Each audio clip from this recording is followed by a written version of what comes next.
lapsing into contempt. Contempt means अवमानना, right, defamation और disrespect आप इसको बोल सकते हैं। लैप्स इनटू एक फ्रेजल वर्ब है जिसका मतलब होता है to gradually pass into a worse or less active state or condition। का मतलब धीरे धीरे एक बदतर स्थिति में चले जाना या बिल्कुल आक्रामक स्थिति में चले जाना, इनएक्टिव स्थिति में चले जाना या कोई दूसरे कंडीशन, कोई दूसरे परिस्थिति में चले जाना, दैट इज लैप्स इनटू। और लैप्स इनटू का एक और सेंस होता है, वह होता है टू बिगिन स्पीकिंग और बिहेविंग इन डिफरेंट वेज।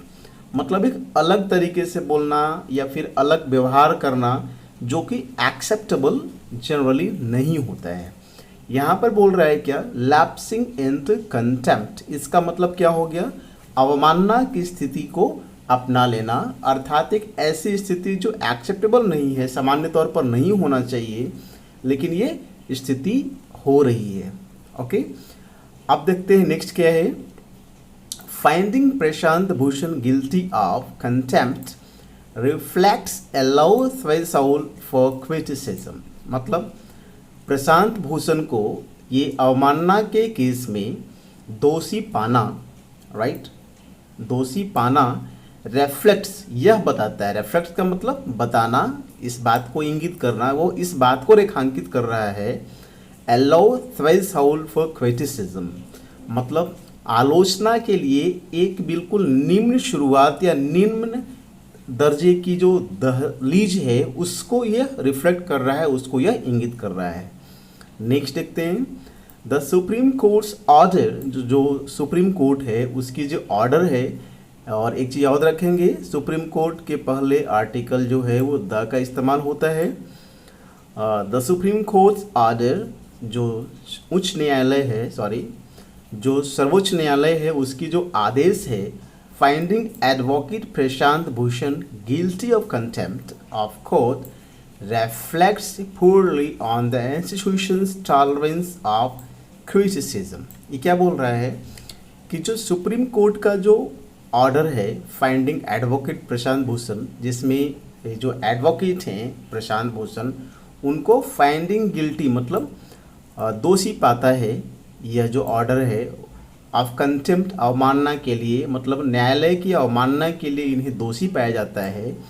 यह रिफ्लेक्ट करता है, यह इस बात को बताता है कि ये जो संस्थान है poorly on the institution tolerance, का मतलब होता है कि जो संस्थान है वह आलोचना के प्रति, टॉलरेंस का मतलब सहिष्णुता है ना, वो आलोचना के प्रति ये जो संस्थान है वह पुअरली बिहेव कर रही है, यानी कि इसकी जो रिफ्लेक्शन है, ये जो इंगित कर रहा है वो थोड़ा अच्छी नहीं है, इतना इंटॉलरेंस नहीं होना चाहिए।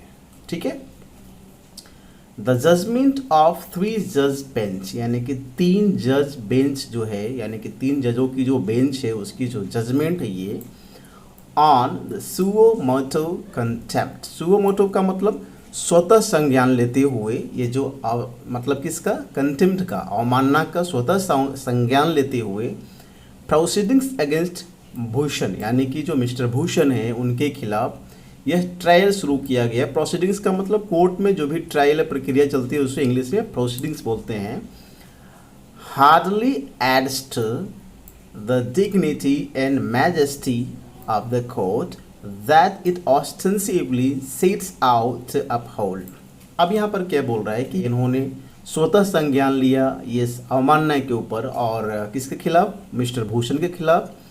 हार्डली याद रखेंगे, हार्डली का आप सेंस यहाँ समझ लें, जब भी सेंटेंस में हार्डली इस्तेमाल हो रहा हो आप समझें कि वो सेंटेंस वो नेगेटिव सेंस को दे रहा है, यानी कि हार्डली एड्स टू डिग्निटी, यानी कि ये बोल रहा है कि कोर्ट की जो मैजेस्टी है, एक गरिमा है, एक डिग्निटी है, रेस्पेक्ट है, ठीक है, प्रेस्टीज है, राइट, डिग्निटी एंड प्रेस्टीज, तो उसमें हार्डली एड्स टू, यानी कि यहाँ पर एड्स टू का मतलब होता है बढ़ाना, यानी कि कोर्ट का, न्यायालय की जो वैभव है, जो गरिमा है, उसकी प्रेस्टीज है, उसे हार्डली एड्स टू मतलब न के बराबर ये जो है वो बढ़ा रहा है, यानी कि इसकी गरिमा को नहीं बढ़ा रहा है। ऐसा करने से कोर्ट की जो गरिमा है वो बढ़ नहीं रही है।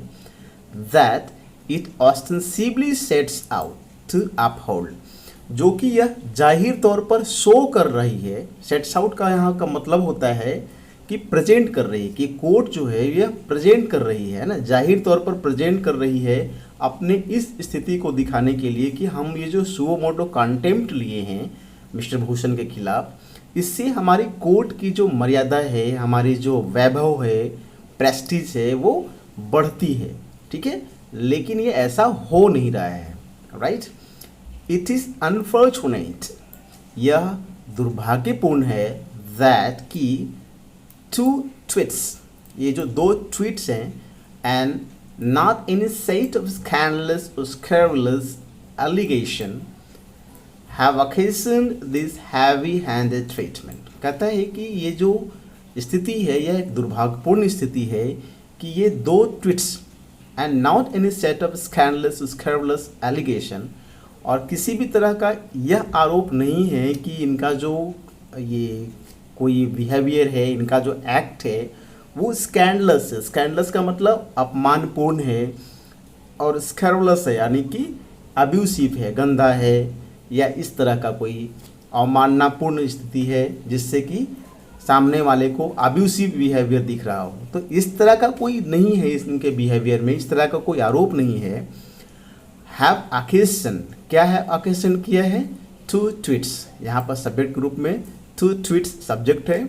हैव ऑकेशन यानी कि ये जो 2 ट्वीट हैं उसने ऑकेशन किया है। अब यहाँ पर ऑकेशन का मतलब समझेंगे, यहाँ पर संयोग हुआ, यानी कि 2 ट्वीट की वजह से, ये 2 ट्वीट के कारण दिस हैवी हैंडेड ट्रीटमेंट, इस तरह का जो निरंकुश ट्रीटमेंट किया जा रहा है, जो रवैया है कोर्ट का, निरंकुश रवैया, हैवी हैंडेड का मतलब निरंकुश होता है, ठीक है, जिसको आप एब्सोल्यूट बोल सकते हैं कि ये पूरी तरह से हैवी हैंडेड या एब्सोल्यूट पावर का इस्तेमाल कर रहा है। तो ये जो ऑकेशन हुआ यानी कि जो कारण बना, ठीक है, टेक प्लेस हुआ, ये जो हुआ वो इस तरह की चीज़ को दिखा रहा है कि मात्र ये 2 ट्वीट जो है वो कारण बन गया है कि ये जो कोर्ट है वो इस तरह से हैवी हैंडेड हो रही है, अर्थात निरंकुश हो रही है, जबकि उनके द्वारा अर्थात मिस्टर भूषण के द्वारा कोई इस तरह का स्कैंडलस अर्थात अवमाननापूर्ण, स्कैंडलस अर्थात अब्यूसिव या गंदे तरीके से कुछ इस तरह का एलिगेशंस नहीं था। राइट, नेक्स्ट चलते हैं। इन 108 पेज ओपिनियन, 108 पेज की जो ओपिनियन है, जो राय है, दैट लार्जली ड्रॉज अपॉन, जो एक बड़े तौर पर ड्रॉज अपॉन को याद रखेंगे। ड्रॉ अपॉन का मतलब होता है, इसका सेंस ये होता है कि ऑलरेडी आपके पास कुछ है अवेलेबल और वहाँ से आप रेफरेंस लेकर के यूज कर रहे हैं, यानी कि आप यूज कर रहे हैं। तो यहाँ पर यूज करना का मोटा मोटी आप समझेंगे कि जो 108 पेज की जो ओपिनियन है, जो जजमेंट है, वो बड़े तौर पर पास्ट जजमेंट यानी कि पहले के जो जजमेंट्स हैं, जो पहले के जो इस तरह के ऑर्डर हैं उससे लिए गए हैं। ड्रॉज अपॉन का मतलब वहाँ उसको यूज किया गया है। डिलिनिएटिंग मतलब इसको एक्सप्लेन करने के लिए, द सर्कमस्टांसेस कि किस परिस्थिति में इस तरह की जजमेंट ली गई है, इन विच द कोर्ट, जिसमें ये जो कोर्ट है, ये जो न्यायालय है, विल एक्ट, वो काम करेगी। In aid of, in aid of एक इडियम है जिसका मतलब होता है इन ऑर्डर टू हेल्प। अब कहता है इट्स इंस्टीट्यूशनल रेपुटेशन, जो संस्थागत जो रेपुटेशन है, प्रेस्टीज है, उसके लिए ये कोर्ट जो करेगी, कुछ भी एक्शन लेगी, वो किस परिस्थिति में इस तरह का एक्शन लिया गया है।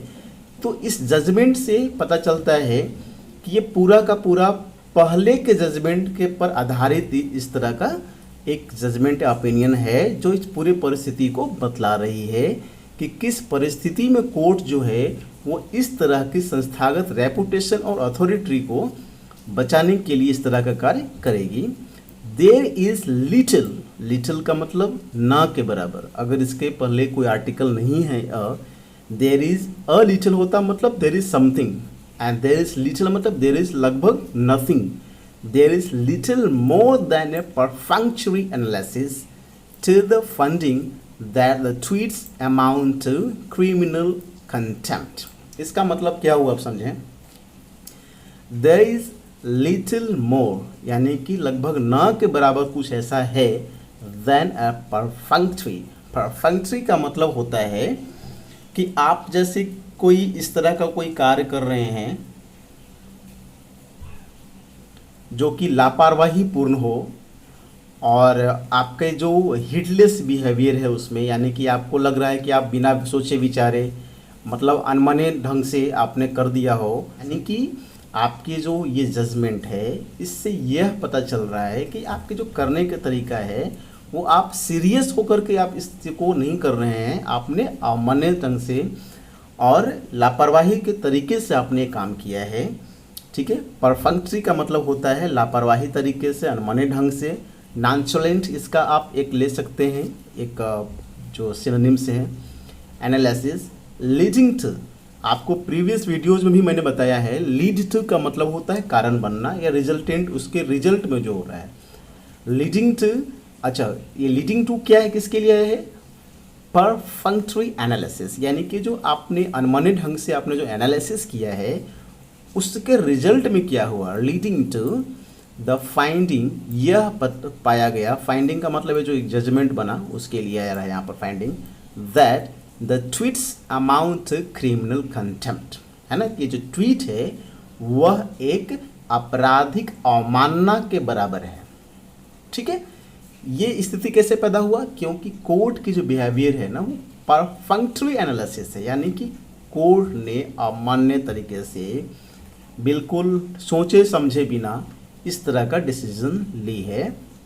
द फर्स्ट ट्वीट, जो पहला ट्वीट है, in which an image of chief justice of India S A Bobde, Bharat के जो CJI हैं एस ए बोबड़े, उसमें उनकी फ़ोटोज़ पर कुछ ट्वीट था इन एन इनफॉर्मल सेटिंग, जिसमें उनको इनफॉर्मल सेटिंग में दिखाया गया है। सेटिंग का मतलब आप समझें, आपका हाव भाव, रहन सहन, ये सारे है। इनफॉर्मल का मतलब अनौपचारिक, यानी कि चूँकि वो जो फ़ोटो है उनका जो चीफ CJI का था उसमें एक बाइक पर वो बैठे हुए बिल्कुल इनफॉर्मल ड्रेस में दिख रहे थे, तो इसीलिए यहाँ पर जो वर्ड इस्तेमाल किया गया वो इनफॉर्मल सेटिंग का किया गया है। Okay, has been used, okay, the first tweet is subject, has plus been plus verb का थर्ड फॉर्म। ठीक है, ये एक प्रेजेंट परफेक्ट का बन गया passive voice, has been used, इस्तेमाल किया गया है to make a critical remark। Critical का मतलब क्रिटिसाइज करने के सेंस में है यहाँ पर। ठीक है, कि आप किसी को आलोचना कर रहे हैं, सेंसर कर रहे हैं, तो सेंसरिंग के सेंस में है कि आप एक रिमार्क बना रहे हैं that he was denying citizens recourse to justice. किसके लिए ही आया है यहाँ पर? CJI के लिए, ऐसे बोबड़े के लिए। ही वॉज डिनाइंग, वो डिनाई कर रहे हैं, रेफ्यूज कर रहे हैं, इनकार कर रहे हैं, ध्यान नहीं दे रहे हैं किसको? नागरिक की जो न्याय के प्रति रिकोर्स है। रिकोर्स टू जस्टिस का मतलब यहाँ पर होता है, रिकोर्स का मतलब एक तरह से समझे सपोर्ट लेना, शरण लेना, कि मतलब नागरिक को यहाँ पर न्याय मिलना चाहिए, तो उस आश्रय के जगह पर, न्याय के आश्रय के जो जगह है, न्याय उनको मिलना चाहिए, वो नहीं मिल रहा है, उसे डिनाई किया जा रहा है। वो फंडामेंटल राइट्स, जो मौलिक अधिकार है उसके लिए वायलेशंस, यानी कि लोगों की, नागरिकों की मौलिक अधिकार की वायलेशंस हो रही है, तो वहाँ पर उनका एक जस्टिस होना चाहिए था, न्याय मिलना चाहिए था उसके लिए नागरिकों को। मे भी हो सकता है एंड एग्जिग्रेटेड, कि ये जो बात कही गई है वो अतिशयोक्ति है, यानी कि ज़्यादा हो गया हो, बढ़ा चढ़ा कर बोल दिया गया हो, और इवन, और यहाँ तक कि अनवारंटेड या अनुचित हो, है ना। अनवारंटेड मीन्स अनुचित, जो कि सही नहीं है। ठीक है, अनफेयर है। View on the absence of physical hearings now, है ना, कि फिजिकल हियरिंग्स नहीं हो रही है, तो उसकी अनुपस्थिति में, on the absence of physical hearings मतलब सशरीर जो हियरिंग होता है, हियरिंग का मतलब सुनवाई जो कोर्ट में होती है उसको हियरिंग्स बोलते हैं, तो उसकी वजह से बोल रहा है कि हो सकता है कि ये एग्जेगरेटेड हो, अतिशक्ति हो, या अनुचित हो सके। हाउएवर, फिर भी, it is quite a stretch to say, stretch का मतलब ये बात कहना ज़्यादा बढ़ा चढ़ा कर हो सकता है, या फिर ये जितनी चाहिए उससे ज़्यादा हो सकता है। It is quite stretch to that it undermines, है ना, कि यह जो है अंडरमाइन करता है। अंडरमाइन का मतलब होता है वीकेन करना, कमज़ोर करना द कोर्ट्स डिग्निटी, है ना, न्यायालय की जो डिग्निटी है उसको यह कम करेगा, वीकेन करेगा, कमज़ोर करना, ठीक है। लव्स इस ऑथोरिटी, और इसकी जो अथॉरिटी है, इसकी जो अधिकार क्षेत्र है उसको कम करता है। और interferes with the administration of justice, यानी कि न्याय की प्रक्रिया में कोई अब मतलब बाधा उत्पन्न हो रहा हो एट बेस्ट। लेकिन जो सबसे बढ़िया ओपिनियन इस मामले में किया जा सकता है, यानी it touches partially on the CGI's personal conduct, कि ये जो ट्वीट है या ये जो मामला सामने आया, यह पार्शियली मतलब आंशिक रूप से चीफ जस्टिस ऑफ इंडिया जो है उनके पर्सनल कंडक्ट पर एक टच कर रहा है, यानी कि उस मुद्दे को उस तरफ ये बात कर रहा है। पर्सनल कंडक्ट का मतलब निजी जो व्यक्तिगत जो कंडक्ट है, व्यवहार है।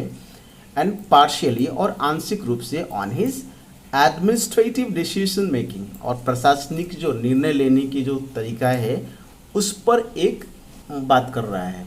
Neither part brings with its any exceptional malice, लेकिन ये दोनों में से कोई भी जो पार्ट है, जो पोर्शन है जिसकी बात किया जा रही है, वो दोनों में से कोई भी एक एक्सेप्शनल मैलिस नहीं पैदा कर रहा है। यानी कि एक्सेप्शनल मैलिस का मतलब कि ऐसी घृणा या द्वेष जिसको हम बोल सकते हैं कि हाँ इस पर हम एक्शन लेना चाहिए, क्योंकि ये इस तरह का मैलिस या द्वेष नहीं होना चाहिए।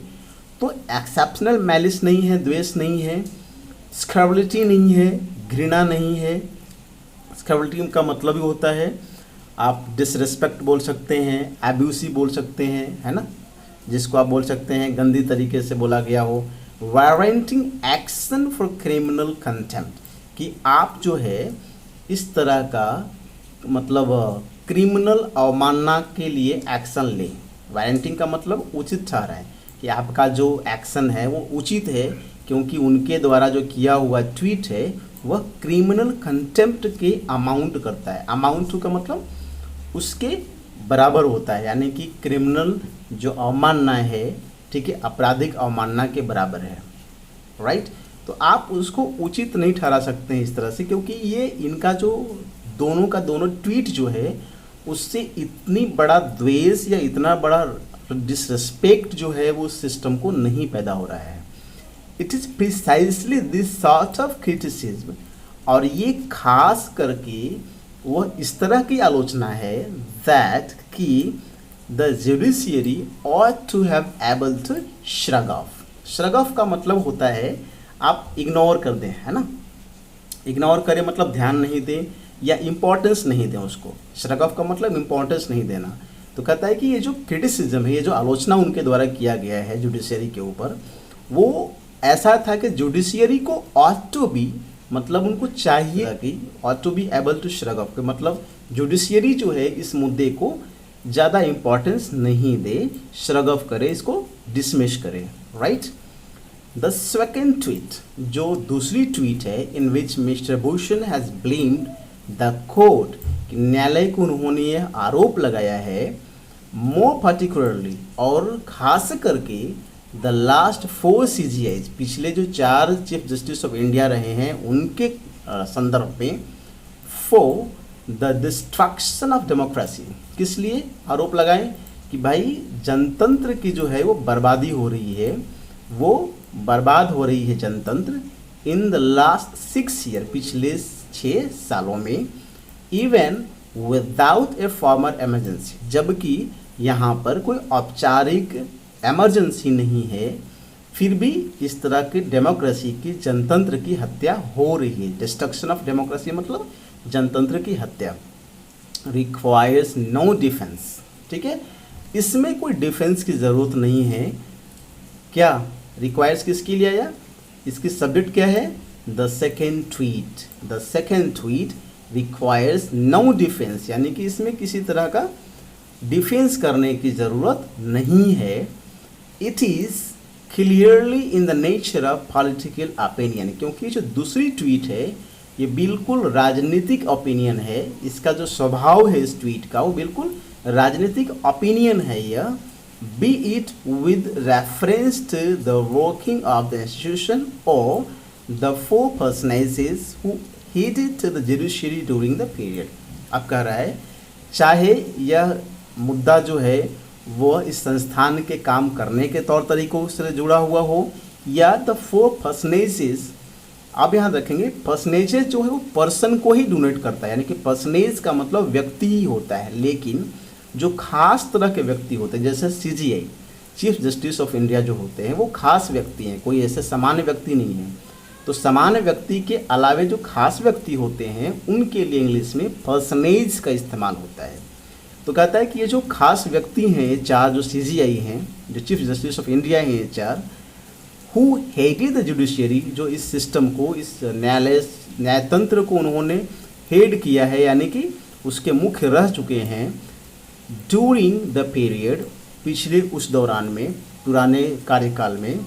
It is difficult to agree, तो यह सहमति जताना कठिन होगा। इट का इस्तेमाल टेम्पोररी सब्जेक्ट के रूप में किया जाता है, यहाँ पर भी वही किया है। It is difficult, it is hard, it is good, it is bad. Okay, that कि द मेयर मीन्स ओनली, मात्र के सेंस में, the mere voicing of an opinion, कि अपनी राय को रखने मात्र से ही, that the successive CJI have destroyed democracy would undermine the public trust in the judiciary. अब यहाँ पर समझें, यह बात से सहमत जताना कठिन होगा, डिफ़िकल्ट होगा। It is difficult to agree that कि the mere voicing of an opinion, कि अपनी राय रखने में, वॉइस का मतलब बोलना कहना, ओपिनियन का मतलब अपनी राय यानी कि राय रखने में मात्र से, मेयर का मतलब मात्र, ओनली के सेंस में है, यानी कि राय रखने मात्र से, that successive CJI have destroyed democracy.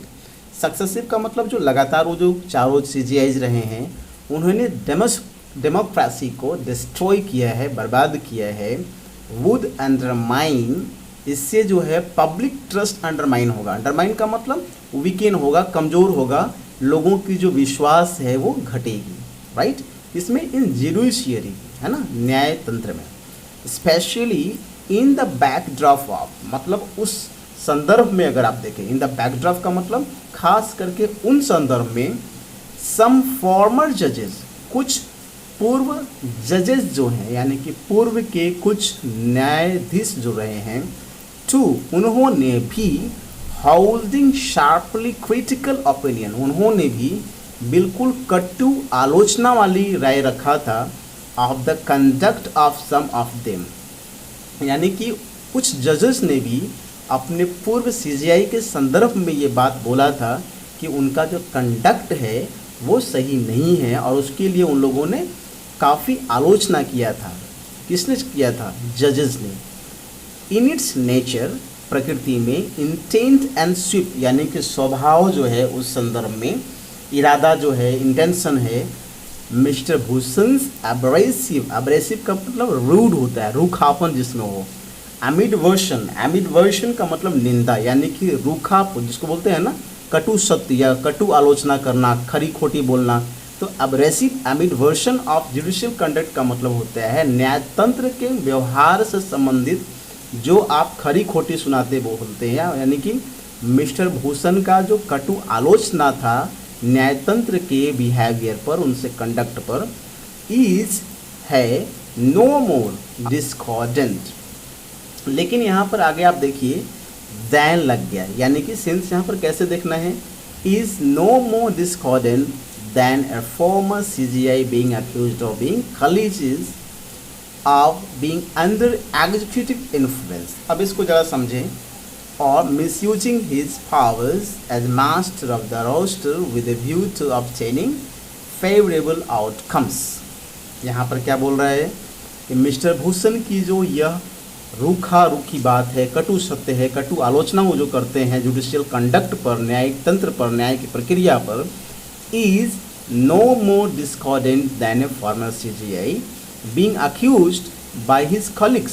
कहता है कि वो इतना ज़्यादा अनप्लीजेंट नहीं है, discordant means unpleasant, than a former CJI being accused by his colleagues, कि ये पूर्व के एक चीफ जस्टिस ऑफ इंडिया जो हैं उनको अक्यूज किया गया था, आरोप लगा था उनके ऊपर किसके द्वारा? अपने ही कलीग्स के द्वारा, यानी कि अपने ही जो साथ में जो जजेस हैं उनके द्वारा, of being under executive influence, कि ये जो है वो एग्जीक्यूटिव यानी कि जो पॉलिटिकल तंत्र है उसके प्रभाव में ये काम कर रहे हैं, और मिसयूजिंग हिज पावर्स, और अपने शक्ति का अधिकार का मिसयूज कर रहे हैं, गलत इस्तेमाल कर रहे हैं, as master of the roster, क्योंकि यहाँ पर जो पूरी सिस्टम है इस न्यायतंत्र का, वो जो रोस्टर है उसके मालिक यानी कि जो मेन पर्सन है, वो हेड जो है वो सीजीआई है, with a view to obtaining favourable outcomes, वो इस व्यू से ऐसा काम कर रहे हैं ताकि इनको कुछ फेवरेबल रिजल्ट मिले, कुछ अच्छा इनके फेवर में काम हो। तो इस तरह के जो आरोप हैं वो इनके कलीग्स के द्वारा भी, अर्थात पूर्व के कुछ जजों के द्वारा भी चीफ जस्टिस ऑफ इंडिया के ऊपर इस तरह के आक्षेप जो हैं वो लगे हैं। ठीक है, तो इसकी वजह से ये जो एब्रेसिव अमीड वर्षन है, यानी कि मिस्टर भूषण की जो कटु आलोचना है, वो इतना अनप्लीजेंट नहीं है जितना कि ये घटना घटी थी कि उनके जो जजेज हैं उन लोगों ने भी चीफ जस्टिस ऑफ इंडिया के कंडक्ट पर सवाल खड़ा किया था। Am I clear? चलिए आगे देखते हैं। There is some inadvertent irony in the court's claim that allowing Mr. Bhushan's remarks to go unpunished would lower the country's image in the Committee of Nations. अब कहता है कि there is some inadvertent irony, कहता है कि कुछ ऐसी विडंबना है, हास्यास्पद बात है जो कि वो inadvertent है। inadvertent का मतलब होता है कि आप उसमें लचर पचर बिहेवियर है आपका, आप ध्यान से किसी चीज़ को नहीं देख रहे हैं, ठीक है, आप असावधान हैं, बेपरवाह हैं, तो इस तरह की एक बिहेवियर जो है वो कोर्ट की तरफ से दिख रहा है इन द कोर्ट्स क्लेम, वो कोर्ट की जो दावा है उसमें, दैट की अलाउ करने में, क्या अलाउ करने में? मिस्टर भूषण रिमार्क्स, यानी कि मिस्टर भूषण जो है उनकी जो आलोचना है, जो स्टेटमेंट है, उसको अगर हम अलाउ करते हैं तो गो अनपनिश्ड, यानी कि बिना कोई सज़ा दिए हुए अगर उसे छोड़ देते हैं, would lower the countries image, तो देश की जो छवि है वो कम होगी, है ना, लोअर होगी यानी कि कम हो जाएगी, यहाँ पर वर्ब के सेंस में है lower. In the committee of Nations, committee का मतलब सौहार्द होता है, याद रखेंगे, कमिटी मीन्स सौहार्द होता है, कॉर्डियलिटी जिसको आप बोल सकते हैं। तो राष्ट्र की जो सौहार्द है वो खराब हो सकता है, उसकी इमेज खराब हो सकती है। ठीक है, the highest court built its stalwart fame on stellar judgments and record of fearless independence. यहाँ पर क्या बोल रहा है कि ये जो उच्चतम न्यायालय है, the highest court supreme court के लिए आया है, बिल्ट मतलब बनाया, सब्जेक्ट प्लस वर्ब का second form that is past indefinite का इस्तेमाल हुआ है। इट्स आया है इस कोर्ट के लिए पॉजिटिव फॉर्म के रूप में, यानी कि जो सुप्रीम कोर्ट है उसने बनाई है अपनी स्टॉलवर्ड फेम, यानी कि ये जो एक गरिमा है, एक बहुत बड़ी गरिमा जो इसने बनाया है, ऑन स्टेलर जजमेंट। स्टेलर का मतलब होता है एक्सीलेंट जजमेंट, है ना, बहुत बढ़िया जो जजमेंट ये जो कोर्ट ने दिया है, इसके बदौलत इस ये जो संस्था है इसकी एक अच्छी इमेज तैयार हुई है। And record of fearless independence, और इसका एक रिकॉर्ड भी है कि यह जो संस्था है, जो इंस्टीट्यूशन है, वो फियरलेस है, किसी से डरती नहीं है और वो बिल्कुल स्वतंत्र होकर काम करती है। If at all it falls in the estimation of the world now, कहता है कि अगर यह जो अब एक एस्टिमेशन बन रही है, अर्थात एक आंकलन जो लोगों के बीच में आ रही है, it may only be because of growing perception of judicial evasion, तो वो इस रूप में आ सकता है कि जुडिशियल इवेशन हो रहा है, यानी कि जो कोर्ट है, कोर्ट की जो प्रक्रिया है वो इवेड कर रहा है। इवेड का मतलब होता है नकारना, रिफ्यूज करना, है ना, ध्यान नहीं देना, ठीक है, आप बहाने बना रहे हैं, ठीक है। सेल्फ इम्पोज रेटिशन, सेल्फ इम्पोज रेटिशंस का मतलब ये खुद ही अपने आप पर चुप्पी साधी हुई है। रेटिशंस का मतलब होता है मौन हो जाना, साइलेंट हो जाना। And quite एक्वेसेंस।